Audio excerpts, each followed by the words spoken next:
2, subtema 1, hidup rukun di rumah, pembelajaran kedua. Mari kita langsung simak pembelajarannya. Mutiara membaca buku yang dibelikan ayahnya.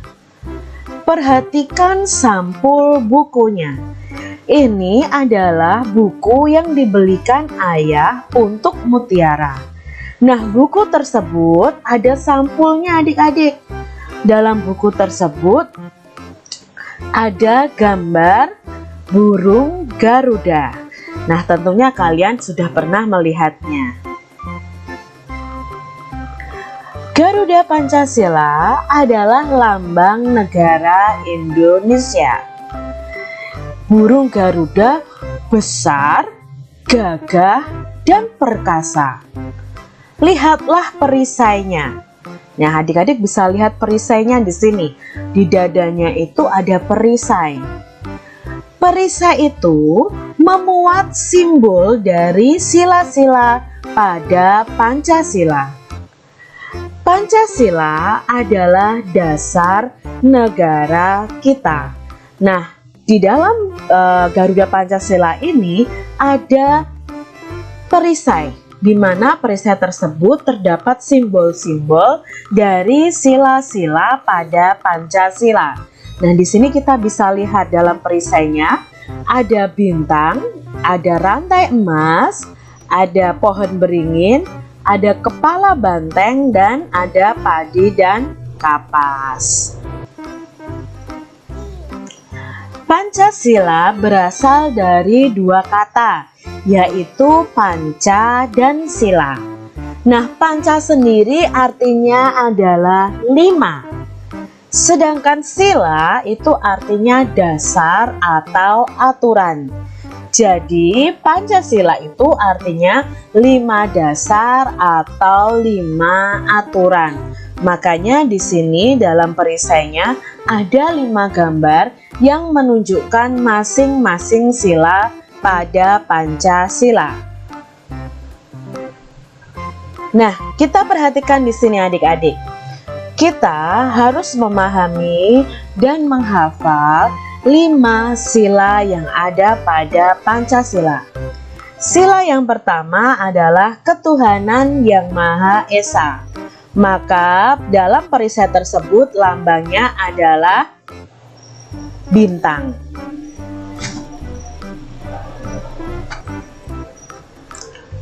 Sila yang kedua berbunyi kemanusiaan yang adil dan beradab.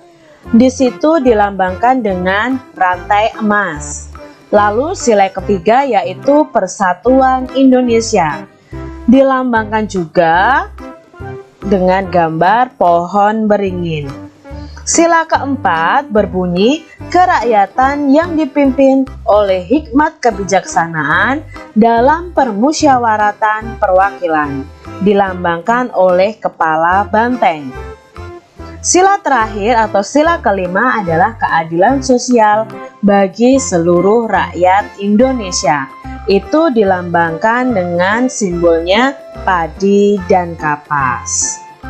Nah, adik-adik harus menghafalkan 5 sila Pancasila.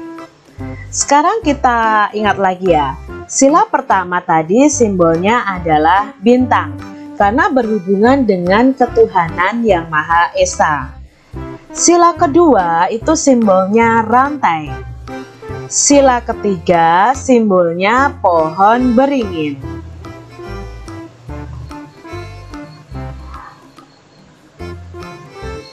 Sila keempat simbolnya kepala banteng. Jadi sila keempat itu simbolnya kepala banteng. Dan sila kelima simbolnya adalah padi dan kapas. Jadi kalian harus tahu masing-masing simbol dari sila-sila Pancasila. Contoh penerapan sila pertama Pancasila. Jadi sila pertama Pancasila itu berhubungan dengan kegiatan keagamaan kita, yang berhubungan juga tentang kegiatan kita beribadah kepada Tuhan. Jadi sila pertama pastinya tentang beribadah. Nah, dalam gambar ini kita tahu ini menerapkan sila pertama Pancasila.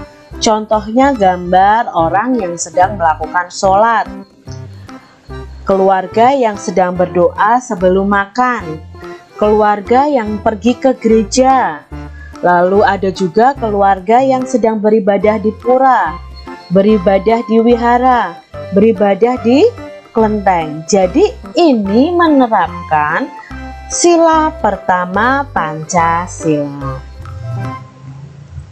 Di Indonesia ada 6 agama, yaitu Islam, Kristen, Katolik, Hindu, Buddha, dan Konghucu. Contoh sila pertama yang kita lakukan di rumah. Jadi ini adalah penerapan sila pertama yang bisa kita lakukan di rumah, yaitu beribadah bersama keluarga, berdoa bersama keluarga, berdoa sebelum makan, sebelum tidur, sebelum belajar. Lalu untuk yang umat agama Islam bisa membaca Al-Quran, untuk yang Kristen dan Katolik bisa membaca Alkitab, Hindu, Buddha, Konghucu bisa membaca kitab sesuai dengan agamanya. Nah, di sini adik-adik itu menerapkan sila pertama Pancasila jika kalian rajin beribadah. Saat berdoa dan beribadah, kita harus bersungguh-sungguh karena kita berdoa kepada Tuhan. Pastinya harus dengan sikap yang baik dan sungguh-sungguh waktu berdoa. Apakah kamu masih ingat dengan kata ungkapan? Ungkapan adalah kata yang memiliki arti lainnya. Masih ingatkah kalian arti ungkapan buah tangan dan buah hati? Nah, ungkapan buah tangan dan buah hati ini sudah kita pelajari di pembelajaran 1. Tunjukkan mana yang termasuk ungkapan pada percakapan berikut ini. Ada percakapan antara Udin dan Mutiara. Nah, kita akan baca percakapan ini, lalu kita akan temukan mana saja yang ada ungkapan di situ. Buku kakak banyak sekali, kata Udin.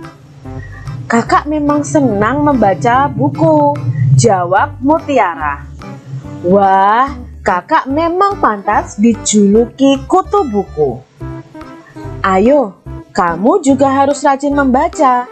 Ini ada buku cerita bagus, judulnya Bintang Lapangan, kata Mutiara. Ceritanya tentang apa, Kak? Tanya Udin. Cerita tentang pemain sepak bola yang rendah hati meskipun sudah terkenal. Berarti dia tidak besar kepala ya, Kak? Terima kasih ya, Kak, saya boleh meminjam buku kakak, kata Udin. Sama-sama, Dik, jawab Mutiara. Nah, ini percakapan Udin dan Mutiara. Di dalamnya ada ungkapan. Ayo, coba adik-adik cari mana saja ungkapan yang ada di bacaan ini. Ya, pertama yang kita temukan adalah ungkapan kutu buku. Nah, nanti kita akan cari tahu nih apa artinya kutu buku. Lalu, apakah ada lagi? Ya, bintang lapangan. Hah, masa di lapangan ada bintang, Kak? Nah, itu ungkapan adik-adik karena memiliki arti yang lain. Apakah ada lagi? Ya, ada ungkapan rendah hati. Lalu yang terakhir ada ungkapan besar kepala. Nah, kita pelajari satu persatu. Kutu buku artinya adalah orang yang suka membaca buku. Bintang lapangan artinya orang yang ahli dalam olahraga. Nah, ini adik-adik harus tahu. Kutu buku itu bukan artinya buku yang ada kutunya.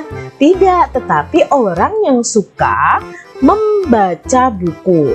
Sedangkan arti dari bintang lapangan adalah orang yang ahli dalam olahraga tertentu. Sekarang rendah hati. Rendah hati itu artinya adalah tidak sombong. Ya, adik-adik harus tahu nih, rendah hati artinya itu tidak sombong. Kalau besar kepala itu artinya sombong.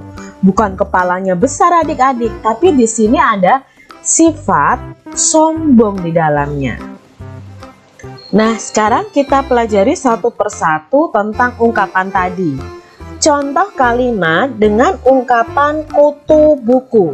Nah, di sini Kak Cinta akan beri contohnya. Dio itu anak yang kutu buku.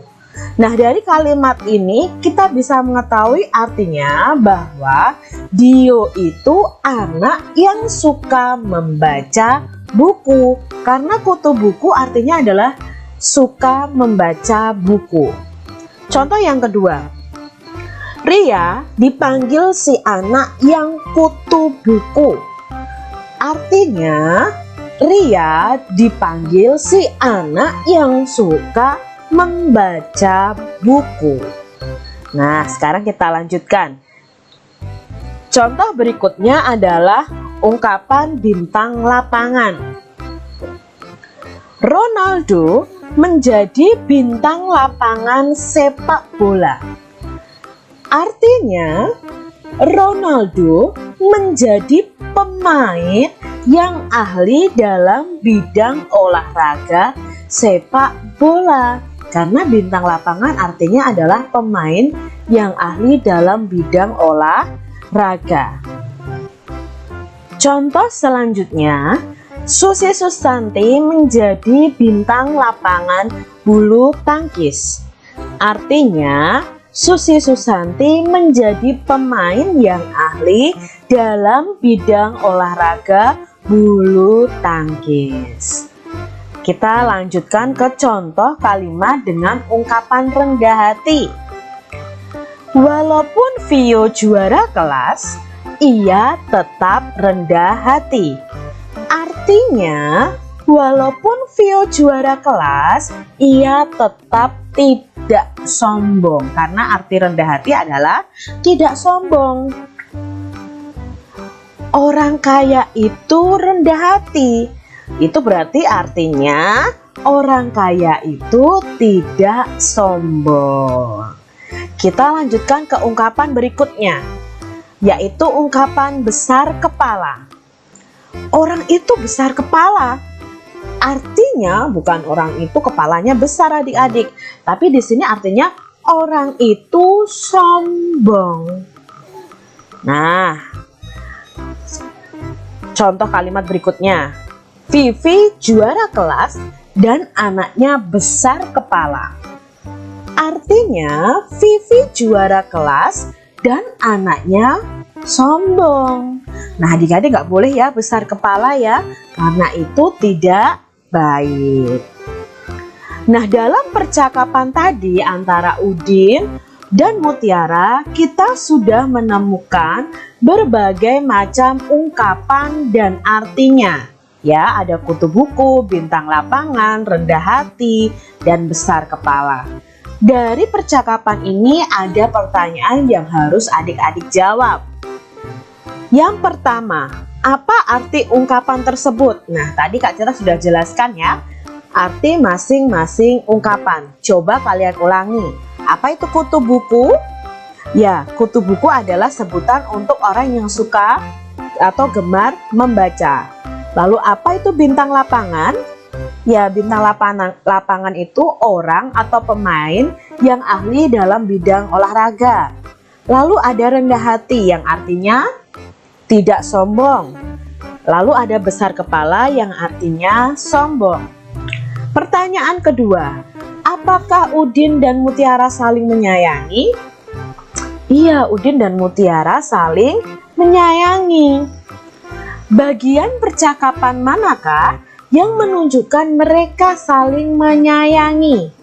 Nah, tadi si Mutiara meminjamkan buku kepada Udin. Nah, itu menunjukkan kasih sayang, menunjukkan bahwa mereka saling menyayangi. Pengamalan sila keberapakah yang ditunjukkan oleh Udin dan Mutiara yang saling menyayangi ini? Nah, untuk saling menyayangi ini menunjukkan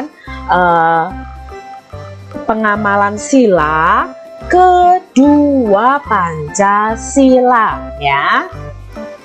Apakah kamu menyayangi kakak, adik, saudara, dan orang tuamu di rumah? Kak Citra yakin pasti kalian menyayangi keluarga kalian. Tuliskan contoh pengalamanmu yang menunjukkan kamu menyayangi kakak, adik, saudara, atau orang tuamu. Coba adik-adik buat pengalaman apa yang pernah kalian lakukan yang menunjukkan kasih sayang kepada orang-orang di sekitarmu. Contoh, kamu membantu ibumu memasak. Itu berarti kamu menyayangi ibumu. Atau berbagi makanan dengan kakak dan adik. Itu juga menunjukkan rasa saling menyayangi.